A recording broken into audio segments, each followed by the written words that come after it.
मधुबन के बाबा, मधुबन के बाबा मुरली वाले, आपका क्या कहना, आपका क्या कहना। ओम शांति। 20 सितंबर 2025 के बाबा के मधुर महावाक्य। बाबा कहते, मीठे बच्चे, बाप आए हैं तुम पुराने भक्तों को भक्ति का फल देने। भक्ति का फल है ज्ञान, जिससे तुम्हारी सद्गति होती है। बाप आए हैं तुम पुराने भक्तों को भक्ति का फल देने। भक्ति का फल है ज्ञान, जिससे ही तुम्हारी सद्गति होती है। प्रश्न। कई बच्चे चलते चलते तकदीर को आपे ही शूट करते हैं, कैसे? बाबा कहते, कई बच्चे चलते चलते तकदीर को आप पे ही शूट करते हैं, कैसे? उत्तर। अगर बाप का बनकर सर्विस नहीं करते, अपने पर व और दूसरों पर रहम नहीं करते, तो वे अपनी तकदीर को शूट करते हैं, अर्थात पदवी भ्रष्ट कर हो जाती है। अच्छी रीति पढ़े, योग में रहे तो पदवी भी अच्छा मिले। सर्विसेबल बच्चों को तो सर्विस का बहुत शौक़ होना चाहिए। गीत कौन आया सवेरे सवेरे। ओम शांति।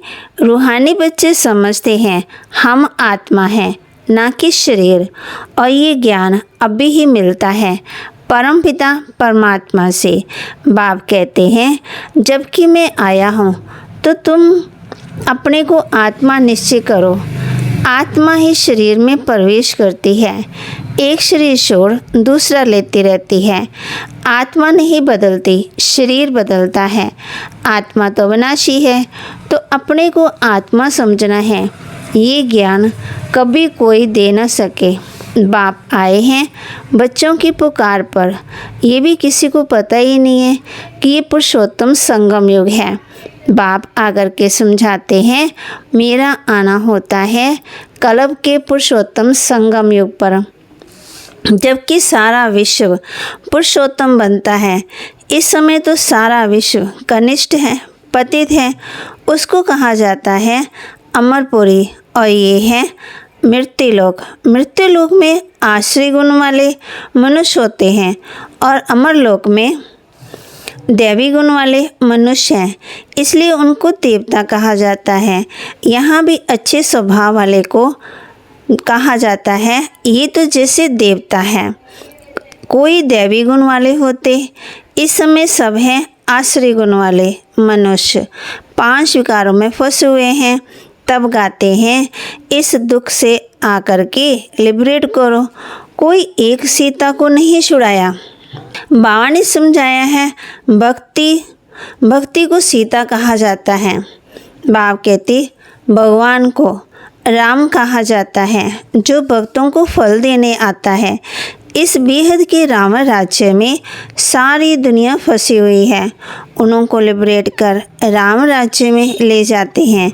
रघुपति राघव राजा राम की बात नहीं है, वह तो त्रेता के राजा थे। अभी तो सभी आत्माएं तमो प्रधान जड़ भूत अवस्था में है। सीढ़ी उतरते उतरते नीचे आ गए हैं। पुजारी से बाबा कहते, पूज्य से पुजारी बन गए। देवताएं किसकी पूजा नहीं करते, वे तो है ही पूज्य। फिर वे जब वैश्य शूद्र बनते तो पूजा शुरू हो जाती। वान मार्ग में आने से पुजारी बनते हैं। पुजारी देवताओं के चित्रों के आगे नमन करते हैं। इस समय कोई एक भी पूज्य हो ही नहीं सकता।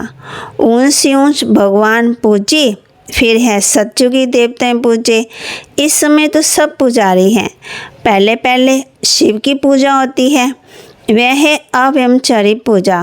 वह सत्तो प्रधान, फिर सत्तो, फिर देवताओं से भी ऊपर उत्तर, फिर जल की, मनुष्यों की, पक्षियों की आदि की पूजा करने लग पड़ते हैं। दिन प्रतिदिन अनेकों की पूजा होने लगती है। आजकल रिलीजियस कॉन्फ्रेंस भी बहुत होती रहती है, कभी आदि सनातन धर्म वालों की, कभी जैनियों की, कभी आर्य समाजी की बहुतों को बुलाते हैं, क्योंकि हर एक अपने धर्म को तो ऊंचा समझते हैं। हर एक धर्म में कोई न कोई विशेष गुण होने के कारण वे अपने को बड़ा समझते हैं। जैनियों में भी किस्म किस्म के होते हैं, 5-7 वैरायटी तो होंगी। बाबा कहते उनमें भी कोई भी नंगे भी रहते, नंगे बनने का अर्थ नहीं समझते। बाबा ने कहा है अशरीरी हो जाओ। भगवान नवाज है माना अशरीरी आए थे, फिर अशरीरी बनकर जाना है। वह फिर कपड़े उतार कर अशरीरी बन जाते। बाप कहते हैं भगवान नवाज के अर्थ को नहीं समझते। बाप कहते हैं तुम आत्मा को यहाँ ये शरीर धारण कर पाठ बजाने आई हो, फिर वापस जाना है। इन बातों को तुम बच्चे समझते हो। आत्मा ही पाठ बजाने आती, झाड़ वृद्धि को पाता रहता।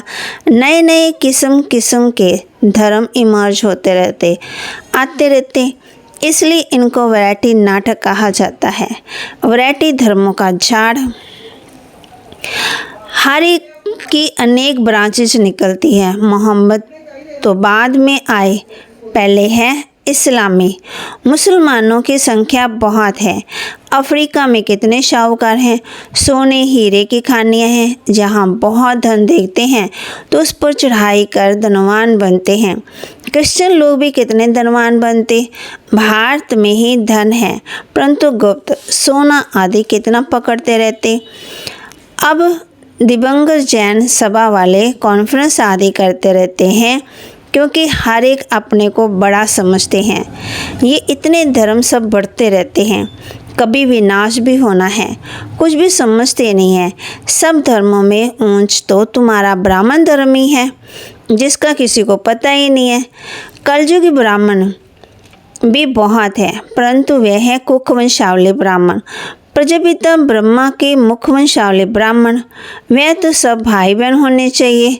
अगर वे अपने को ब्रह्मा की औलाद कहलाते हैं तो भाई बहन ही ठहरे, फिर शादी भी कर न सके तो बाबा कहते सिद्ध होता है वे ब्राह्मण ब्रह्मा के मुख वंशावली नहीं, सिर्फ नाम रख देते। वास्तव में देवताओं से भी ऊंच ब्राह्मणों को कहेंगे। चोटी है ना, ये ब्राह्मण ही मनुष्यों को देवता बनाते हैं। पढ़ाने वाला है परमपिता परमात्मा, स्वयं ज्ञान का सागर है। ये किसी को पता ही नहीं है। बाप के पास आकर के ब्राह्मण बनकर फिर कल शूद्र बन पड़ते। पुराने संस्कार पलटने में बड़ी मेहनत लगती। अपने को आत्मा निश्चय कर बाप से वर्षा लेना है। रूहानी बाप से रूहानी बच्चे ही वर्षा लेते हैं। बाप को याद करने से ही माया विघन डालती है। बाप कहते हैं हाथ काट दे, दिल याद दे, ये बहुत सहज है। कर्म करते बाप को याद करो। जैसे आशुक माशुक होते हैं जो एक दो को देखने बिगर रह न सके। बाबा तो माशुक ही है, आशिक सब बच्चे हैं जो बाप को याद करते रहते हैं। एक बाप ही है जो कभी किसी पर आशिक नहीं होता, क्योंकि उनसे ऊंच तो कोई है ही नहीं। बाकी हाँ, बच्चों की महिमा करते हैं। तुम भक्ति मार्ग से लेकर मुझ माशुक के सब आशिक हो। बुलाते भी हो ना कि आकर के दुख से लिबरेट कर पावन बनाओ। तो बाबा कहते तुम सब तो ब्राइड्स हो ना। तो बाप कौन है? साजन, हम सजनियाँ हैं। तुम सब आश्रय जेल में फंसे हुए हो, मैं आकर के छुड़ाता हूँ। यहाँ मेहनत बहुत है। क्रिमिनल आई धोखा देती है, सिविल आई बनने में मेहनत लगती है। देवताओं के कितने अच्छे करैक्टर्स हैं। अब ऐसा देवता बनाने वाला जरूर चाहिए ना। कॉन्फ्रेंस में टॉपिक रखी है मानव जीवन में धर्म की आवश्यकता है। ड्रामा को ना जानने का मूंझे हुए हैं, तुम्हारी सिवाय कोई समझा ना सके। क्रिश्चियन अथवा बौद्ध आदि को ये थोड़ी मालूम है कि क्राइस्ट बुद्ध आदि फिर कब आएंगे। तुम झट हिसाब किताब बता सकते हो तो समझाना चाहिए। धर्म की तो आवश्यकता है ना। पहले पहले कौन सा धर्म था, फिर कौन से धर्म आए। अपने धर्म वाले भी पूरा समझते नहीं, योग ही नहीं लगाते। योग बिगर ताकत ही नहीं तो जौहर नहीं भरता। बाप को ऑलमाइटी अथॉरिटी कहा जाता है। तुम कितना ऑलमाइटी बनते हो, विश्व के मालिक बन जाते हो। तुम्हारी राज्य को कोई भी छीन न सके। उस समय और कोई खंड होते ही नहीं है, अभी तो कितने खंड हैं। बाबा कहते ये सृष्टि चक्र कैसे फिरता है। 5000 वर्ष का ये चक्कर है। बाकी सृष्टि लंबी कितनी है वह थोड़ी माप कर सकते हैं। धरती का करके माप कर भी सकते हैं, सागर का तो कर ना सके। आकाश और सागर का अंत कोई पा ना सके। तो समझाना है धर्म की आवश्यकता क्यों है। सारा चक्कर ही धर्मों पर है। वह ये है ही वैरायटी धर्मों का झाड़। ये झाड़ है अंधों के आगे आईना। तुम अभी बाहर सर्विस पर निकले हो। आहिस्ते आहिस्ते तुम्हारी वृद्धि होती जाती है। तूफ़ान लगने से बहुत पत्ते गिरते भी है ना। और धर्मों में तूफ़ान लगने की बात ही नहीं रहती है। उनको तो ऊपर से आना ही है। यहाँ तुम्हारी स्थापना बड़ी वंडरफुल है। पहले पहले वाले भक्त जो हैं उनको ही आकर के भगवान को फल देना है, अपने घर ले जाने का। बुलाते भी है ना हम आत्माओं को अपने घर ले जाओ। ये किसको पता ही नहीं कि बाप स्वर्ग का राज्य भाग्य देते हैं। सन्यासी लोग तो सुख को मानते ही नहीं, वो चाहते हैं मोक्ष। मोक्ष को वर्षा नहीं कहा जाता। खुद शिव बाबा को भी मानते ही नहीं, वो चाहते हैं मोक्ष। तो मोक्ष वर्षा नहीं कहा जाता। खुद शिव बाबा को भी पाठ बजाना पड़ता है। तो फिर किसी को मोक्ष कैसे रख सकते हैं। तुम ब्रह्मा कुमार कुमारियाँ अपने धर्म को, अपने सबके धर्म को जानते हो। तुमको तरस पड़ना चाहिए। चक्कर का राज समझाना चाहिए। बोलो तुम्हारे धर्म स्थापक फिर अपने समय पर आएंगे। चक्कर का समझाने वाला भी होशियार चाहिए।